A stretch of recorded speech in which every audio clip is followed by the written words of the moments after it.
انسانیت، انسان کا، یہ امتیاز ہے انسان کا، اس لیے کہ اللہ رب العزت نے ہمارے باپ حضرت آدم صفی اللہ اور ہماری ماں حضرت حوا سلام اللہ کو بھی لباس عطا فرمایا تھا۔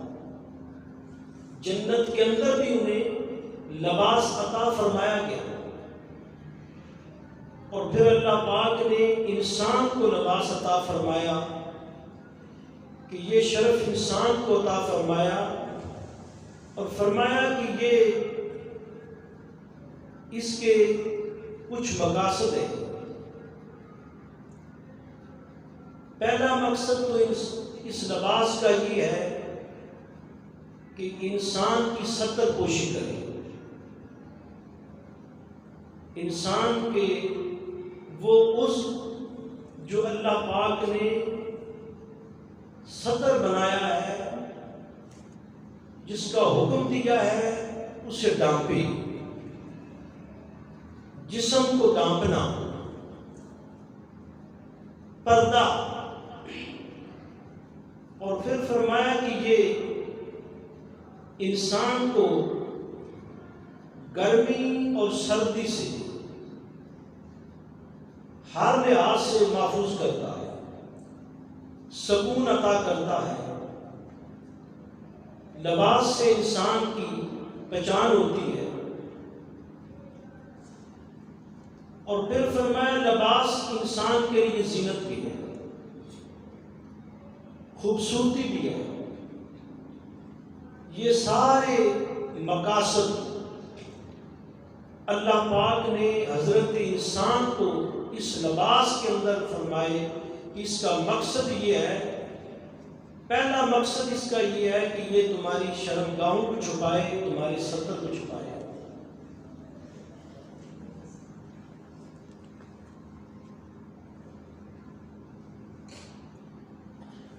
ستر پوشی کرے۔ دوسرا یہ ہے کہ یہ تمہیں آرام دے، سکون دے، گرمی اور سردی سے بچائے، تمہارے عیبوں کو چھپائے۔ پھر فرمایا کہ یہ تمہارے لیے زینت ہے۔ جب تم لباس پہنتے ہو، اچھا لباس پہنتے ہو، تو انسان لباس پہننے سے خوبصورت ہو جاتا ہے۔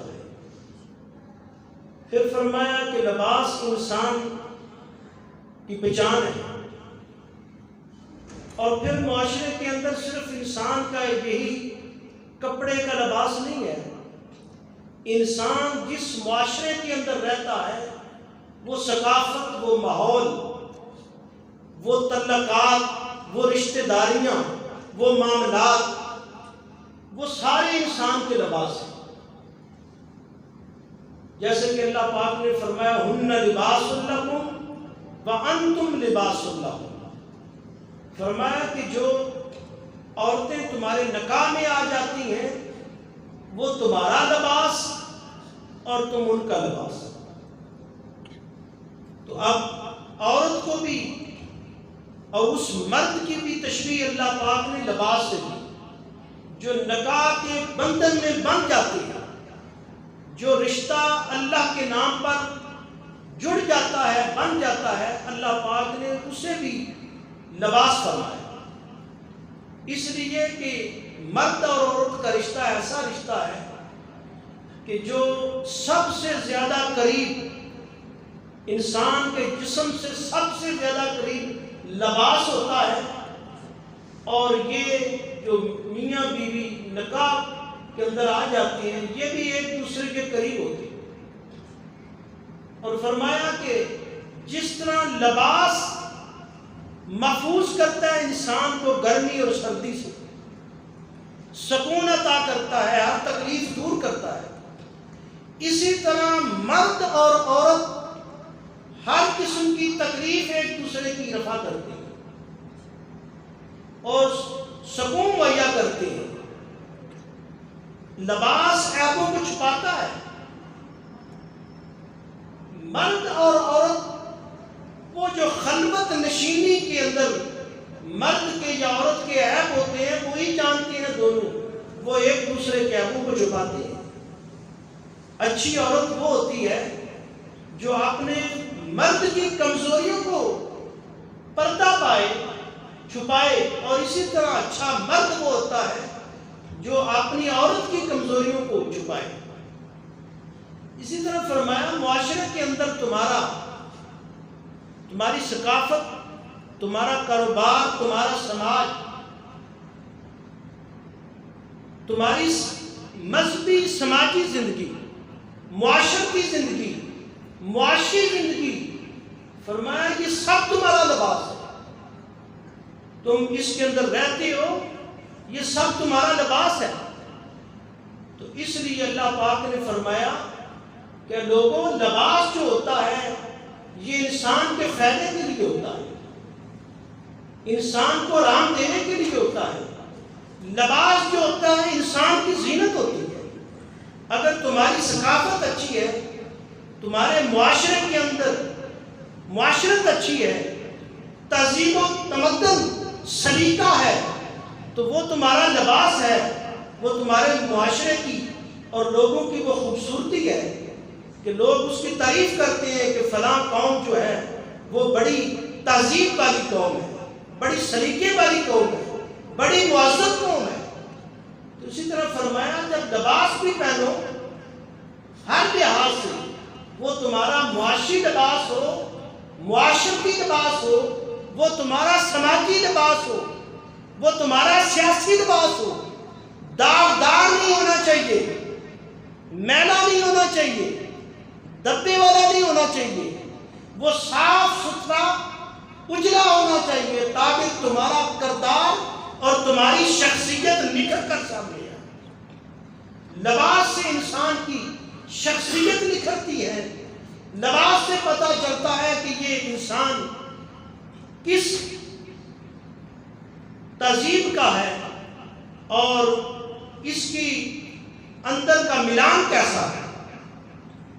تو لباس سے پتہ چلتا ہے۔ تو اللہ رب العزت نے حضرت انسان کو یہ جو لباس عطا فرمایا، اس کا ارشاد فرمایا یا بنی آدم قد انزلنا علیکم لباسا یواری سوآتکم وریشا، فرمایا اے اولاد آدم، بے شک ہم نے تمہارے لیے ایسا لباس اتارا ہے جو تمہاری شرمگاہوں کو چھپائے اور تمہیں زینت بخشے، تمہاری شرمگاہوں کو چھپائے اور تمہیں زینت بخشے اور تمہیں محفوظ کرے، ہر عیب تمہارا چھپائے اور تمہیں سکون مہیا کرے۔ اور آگے فرمایا وَلِبَاسُ التَّقْوَىٰ ذَلِكَ خَيْرٌ، فرمایا ایک لباس نہیں، ایک یہ کپڑے کا ظاہر کا لباس ہے، دوسرا فرمایا وَلِبَاسُ التَّقْوَىٰ، دوسرا فرمایا کہ وہ تقویٰ اور پرہیزگاری کا لباس ہے۔ وہ جو میں ابھی عرض کر رہا تھا کہ وہ تمہارا زندگی کا سارا نظام زندگی وہ بھی لباس ہے۔ اگر انسان کا اندر ٹھیک ہو جائے، اس کا باطن درست ہو جائے، تو اس کا ظاہر بھی پھر بدل جاتا ہے۔ فرمایا وَلِبَاسُ التَّقْوَىٰ ذَلِكَ خَيْرٌ، فرمایا اور ایک تقوی کا ایک باطنی لباس بھی اتارا ہے اور وہ تقوی کا لباس ہے، فرمایا ذَلِكَ خَيْرٌ، فرمایا یہ سب سے بہتر لباس ہے، یہ سب سے بہتر لباس ہے۔ اب تقوی کیا ہے؟ پرہیزگاری۔ تقوی کیا ہے؟ اللہ سے ڈر جانا۔ تقوی کیا ہے؟ جہاں تیرے رب نے حاضر ہونے کا حکم دیا ہے وہاں تم غیر حاضر نہ ہو، اور جہاں تجھے اس نے روکا ہے وہاں تم حاضر نہ ہو۔ تقوی کیا ہے؟ پرہیزگاری کیا ہے؟ کہ انسان اپنی زندگی کے معاملات اپنے شب و روز اس طرح گزارے کہ میرا رب راضی رہے، میرا رب ناراض نہ ہو۔ تقوی یہ ہے کہ انسان کا کمانا بھی اللہ کے لیے ہو اور خرچ کرنا بھی اللہ کے لیے، تقویٰ کیا ہے؟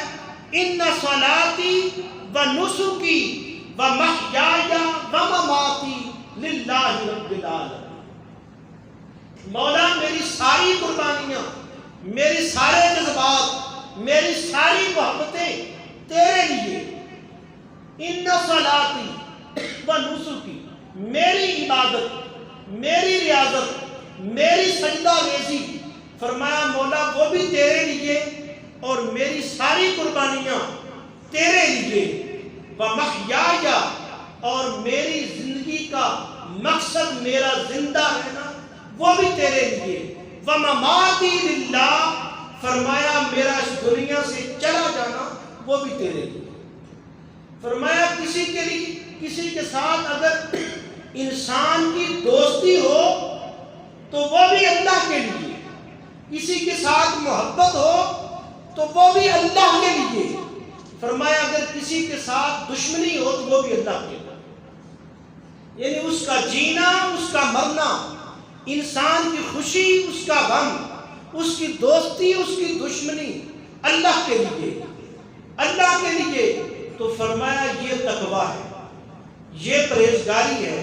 انسان ہر وہ قدم اٹھائے جس سے اس کا رب راضی ہو، اور ہر اس سے ڈرے جس سے اس کا رب ناراض ہو جائے. تو اسی طرح فرمایا زبان کا تقویٰ. زبان کا تقویٰ یہ ہے کہ انسان اپنی زبان سے ہر لغویات سے بچتا رہے. قد افلح المؤمنون الذين هم في صلاتهم خاشعون والذين هم عن اللغو معرضون، کہ جو لغویات سے اپنی زبان کو بچا کر رکھتے ہیں، جھوٹ سے، غیبت سے، چغل خوری سے، عیب جوئی سے اپنی زبان کو بچا کر رکھتے ہیں. فرمایا یہ زبان کا تقویٰ ہے. آقا کریم علیہ الصلوۃ والسلام نے اس کے اوپر ارشاد فرمایا کہ المسلم من سلم المسلمون من لسانه و یده. صحابہ نے عرض کی یا رسول اللہ صلی اللہ تعالی علیہ وسلم، یا رسول اللہ اچھا مسلمان کون؟ تو میرے آقا کریم علیہ الصلوۃ والسلام نے فرمایا جس کی زبان سے اور جس کے ہاتھ سے دوسرا مسلمان محفوظ رہے. فرمایا جس کی زبان سے اور جس کے ہاتھ سے دوسرا مسلمان محفوظ رہے، فرمایا وہ اچھا مسلم ہے. تو یہ زبان کا تقویٰ ہے. زبان سے ہی انسان کمال کو پہنچتا ہے، درجہ پاتا ہے، اور زبان ہی انسان کو پستی میں لے جاتی ہے، ذلیل و خوار کر کے رکھ دیتی ہے. اس لیے فرمایا آقا کریم علیہ الصلوۃ والسلام نے، اے میرے صحابہ جو دو چیزوں کی مجھے ضمانت دے میں اللہ کا رسول اسے جنت کی ضمانت عطا کرتا ہوں. آپ نے فرمایا ایک زبان کی، ایک فلاں کی. فرمایا دو جبڑوں اور دو ٹانگوں کے درمیان زبان اور شرم کا. آقا کریم علیہ السلام نے فرمایا اس کی ضمانت تم دے دو کہ اس کی حفاظت کرو گے، اور میں اللہ کا رسول تمہیں جنت کی ضمانت عطا کرتا ہوں. تو زبان کا تقویٰ یہ ہے کہ انسان کی زبان سے لغویات، بےہودہ گفتگو نہ ہو. اور پھر فرمایا اس کے بعد دل کا تقویٰ، کہ انسان کا دل جو ہے وہ اللہ کی یاد میں ذاکر رہے. آقا کریم علیہ الصلوۃ والسلام نے ارشاد فرمایا کہ جسم کے اندر گوشت کا ایک ایسا لوتڑا ہے کہ جو اگر درست ہو جائے تو انسان کا سارا ظاہر اور باطن درست ہو جاتا ہے. فرمایا اگر وہ بگڑ جائے تو انسان کا باطن بگڑ جاتا ہے، جب انسان کا باطن بگڑ جائے تو اس کا ظاہر بھی بگڑ جاتا ہے. فرمایا وہ تمہارا دل ہے، وہ تمہارا دل ہے. تو اسی طرح فرمایا اللہ پاک نے کہ وَلِبَاسُ التَّقْوَىٰ ذَلِكَ خَيْرٌ. فرمایا کہ جو تقویٰ کا لباس ہے یہ سب سے بہتر ہے۔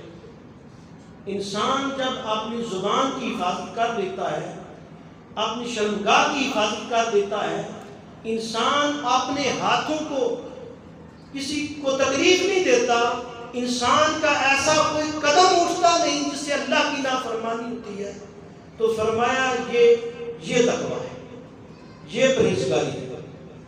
تو حاضرین محترم، لباس جو ہے، لباس کا ایک مقصد تو یہ ہے کہ حفاظت، اور ایک مقصد یہ ہے کہ شرمگاہوں کو چھپانا، اور دوسرا مقصد یہ ہے کہ یہ زینت بخشتا ہے۔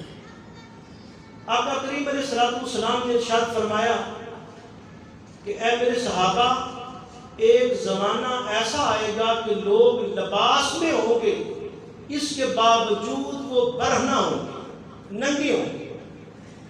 یعنی خواتین کے لیے ایسے لباس کا حکم ہے کہ جس کے اندر ان کا جسم نظر نہ آئے، جسم کی سفیدی نظر نہ آئے، اور سر کا دوپٹہ ایسا ہو جس میں بالوں کی شے نظر نہ آئے۔ اور عورت کے لیے چھپانا سر کے بالوں سے لے کر پاؤں تک، ہاتھ، پاؤں اور چہرے کے علاوہ سارا جسم عورت کا ستر ہے۔ لباس کا معنی ہی ستر ہے، چھپانا۔ لباس کا معنی ہی ستر ہے، اور عورت کا بھی یہی معنی ہے۔ تو عورت کے لیے کہ سارا سر کے بالوں سے لے کر پاؤں تک سارے جسم کو ڈھانپنا یہ فرض ہے، یہ واجب ہے عورت کے لیے۔ اور مرد کے لیے ناف سے لے کر یہ گھٹنوں تک یہ فرض ہے، اس کا چھپانا یہ فرض ہے، مرد کے لیے یہ ہے۔ اور سنت یہ ہے، نبی کریم صلی اللہ علیہ وسلم کی مبارک سنت یہ ہے کہ سارے جسم کو ڈھانپنا، سارے جسم کو ڈھانپنا۔ اور پھر فرمایا کہ لباس تمہارے لیے زینت ہے، کہ جو تم لباس پہنو وہ اچھا بھی ہو اور ثقافت کے مطابق ہو، معاشرت کے مطابق ہو، اور خوبصورت بھی ہو۔ یعنی ایسا لباس ایسا عجوبہ نہ بن جائے کہ لوگوں کی ہنسی اور مذاق کا کھلونا بن جائے۔ یعنی ایسا لباس ہو جو معاشرے کے اندر مروجہ ہو، یعنی ہر وہ لباس جو آپ کے جسم کو چھپا لے۔ اور اسی طرح مرد حضرات اگر پینٹ شرٹ بھی پہنتے ہیں نا تو اس کے اوپر بھی کوئی ایسا فتویٰ نہیں ہے کہ وہ نہ پہنے، یہ بھی پہنے، لیکن ایسا لباس ہو جو ایسا ٹائٹ نہ ہو، چست نہ ہو، جس کے اندر تمہارے عضو نظر آئے، انسان کے عضو نظر آئے۔ ایسا اگر کھلا ہو تو وہ بھی جائز ہے، لیکن سنت لباس جو ہے نا وہ قمیض ہے، تہمت ہے، کرتا ہے، یہ سنت لباس ہے۔ اور اگر اپنی ثقافت کے مطابق، یعنی ہر کوئی پاکستان میں رہنے والا تو نہیں نا ہے، کوئی عرب کا رہنے والا ہے، کوئی امریکہ جرمنی کا رہنے والا ہے، تو وہ اپنی ثقافت کے مطابق لباس پہنتے ہیں۔ وہاں مسلمان بھی اسی طرح کا لباس پہنتے ہیں اور غیر مسلم بھی پہنتے ہیں۔ تو فرمایا کہ لباس ایسا ہو کہ تمہارا جسم نظر نہ آئے، تمہارے جسم کے عضو جو ہیں وہ نظر نہ آئے، تو وہ لباس جو ہے وہ جائز ہے۔ اور دوسرا، لباس صاف اور ستھرا ہو۔ نبی کریم صلی اللہ تعالیٰ علیہ وسلم کی بارگاہ میں ایک صحابی عرض کرنے لگے، یا رسول اللہ صلی اللہ تعالیٰ علیہ وسلم، کہ میرا جی کرتا ہے کہ میرا لباس خوبصورت ہو، قیمتی ہو، میرا جوتا اچھا ہو، میری سواری اچھی ہو، تو کیا اس کے اندر تکبر تو نہیں ہے؟ آقا کریم علیہ الصلوۃ والسلام نے ارشاد فرمایا اس کے اندر تکبر نہیں ہے۔ اللہ پاک خود جمیل ہے، خوبصورت ہے، اور اللہ پاک خوبصورتی کو پسند فرماتا ہے، جمال کو پسند فرماتا ہے۔ اس لیے فرمایا تکبر تو انسان کی نیت کے اندر ہوتا ہے، تکبر تو انسان کی نیت کے اندر ہوتا ہے کہ اگر وہ فاخرانہ لباس اس لیے پہنتا ہے، زیادہ قیمتی لباس اس لیے پہنتا ہے کہ جو کم قیمت والا لباس جنہوں نے پہنا ان کے اوپر اپنی وہ تفاخر کو جتانا چاہتا ہے، تو فرمایا یہ تکبر ہے۔ اور تکبر رائی کے برابر بھی اگر کسی کے اندر ہوا تو وہ جنت میں نہیں جائے گا۔ فرمایا یہ تکبر نہیں ہے خوبصورت لباس، بلکہ ایک آدمی نبی کریم صلی اللہ علیہ وسلم کی بارگاہ میں حاضر ہوا تو اس کا لباس گندا تھا، کپڑے میلے کچیلے، پرگندہ بال۔ تو نبی کریم صلی اللہ علیہ وسلم نے اسے پوچھا کہ اے دوست، کیا اللہ نے تمہیں کوئی دنیا کا مال نہیں دیا؟ تو اس نے گنوایا، اس نے کہا یا رسول اللہ، اللہ نے مجھے بڑی دولت دی ہے، میں مالدار آدمی ہوں، میرے پاس اونٹ بھی ہیں، گائیں بھی ہیں، بھیڑ بکریاں بھی ہیں۔ تو آقا کریم علیہ الصلوۃ والسلام نے ارشاد فرمایا کہ اگر اللہ پاک نے آپ کو مال دیا ہے تو اس کا اظہار بھی تو ہونا چاہیے، اللہ کی اس نعمت کا اظہار بھی تو کرو، اور تم اچھا لباس پہنو۔ فرمایا تم اچھا لباس پہنو۔ اسی طرح ایک آدمی حاضر ہوا تو اس کے بال پر گندا تھے اور نہایا ہوا نہیں تھا، تو آقا کریم علیہ الصلوۃ والسلام نے فرمایا کہ اس کے پاس صابن یا تیل نہیں ہے؟ آپ نے فرمایا اسے کہو کہ نہا کر آئے، کنگھی کر کے آئے اور خوبصورت بن کر آئے، تیل لگا کر آئے۔ نبی کریم صلی اللہ تعالی علیہ وسلم خود صفائی کو پسند فرماتے تھے۔ آپ نے ہر طرح کا لباس پہنا، لیکن عام آپ کا لباس جو تھا نا وہ متوسط سادہ تھا، لیکن صاف ستھرا، اجلا ہوا، گندا لباس آپ پسند نہیں فرماتے تھے۔ ام المومنین حضرت عائشہ صدیقہ رضی اللہ تعالیٰ فرماتی ہیں کہ آقا کریم علیہ الصلوۃ والسلام گھر میں تشریف فرما تھے تو چند صحابہ دروازے کے اوپر آئے اور آپ کا انتظار کرنے لگے، آپ کے ساتھ ملاقات کرنا چاہتے تھے۔ تو نبی کریم صلی اللہ تعالیٰ علیہ وسلم کو جب پتہ چلا تو آپ گھر سے باہر نکلے، ان سے ملاقات کرنے سے پہلے آپ نے دیکھا کہ ایک چھاگل پانی کا ایک برتن پڑا ہوا ہے، اس کے اندر پانی ہے، تو آپ نے اسے دیکھ کر، پانی کے اندر انسان دیکھے تو اس کا سایہ نظر آتا ہے، آپ نے اسے دیکھ کر کنگھی کی، تیل لگایا اور خوبصورتی کے ساتھ آقا کریم بعد تشریف لے گئے۔ ام المومنین حضرت عائشہ صدیقہ رضی اللہ عنہا عرض کرتی ہیں یا رسول اللہ آپ بھی یہ اہتمام فرماتے ہیں؟ آپ نے فرمایا ہاں، جب کوئی تمہارا دوست، تمہارا کوئی مہمان، تمہارا کوئی محبت کرنے والا آئے تو خوبصورت بن کر بعد جائے، خوبصورت بن کر اسے ملا کرو، اچھے کپڑے پہن کر ملا کرو۔ اور اسی طرح اللہ کی عبادت کے لیے اللہ پاک نے فرمایا یا ایھا الذین آمنوا خذوا زینتکم عند کل مسجد، فرمایا کہ اے اولاد آدم ہر عبادت کے وقت خوبصورت لباس پہن لیا کرو، ہر عبادت کے وقت خوبصورت لباس پہن لیا کرو۔ یہی حکم نماز کا ہے کہ ایسا لباس پہن کر نہ آیا کریں نماز ادا کرنے کے لیے، یا نماز جمعہ یا نماز عیدین ادا کرنے کے لیے، کہ جو لباس پہن کر آپ نے عزت و کارت کے پاس آپ نہیں جاتے، کسی کے گھر نہیں جاتے، ایسا لباس پہن کر نہ آیا کریں۔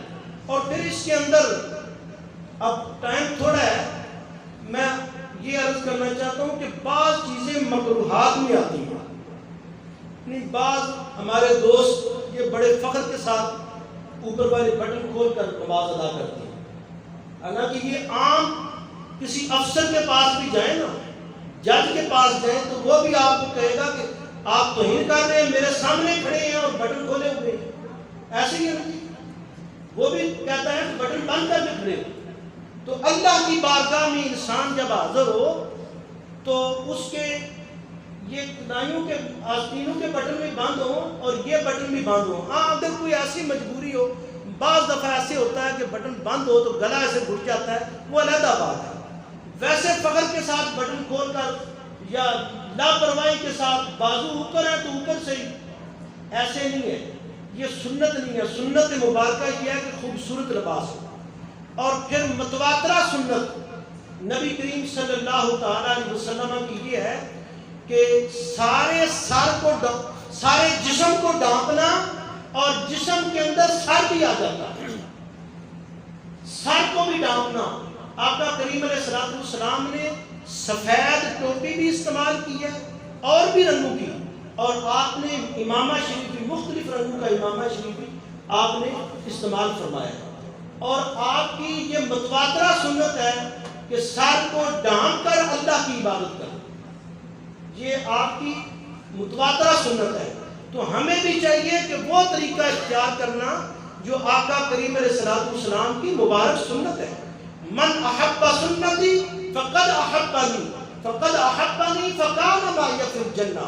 نبی رحمت صلی اللہ تعالی علیہ وسلم نے ارشاد فرمایا کہ جس نے میری سنت کے ساتھ محبت کی، میرے طریقے کے ساتھ محبت کی، اس نے مجھ سے محبت کی، اور جس نے میری ذات کے ساتھ محبت کی، فرمایا وہ جنت میں میرے ساتھ ہوگا۔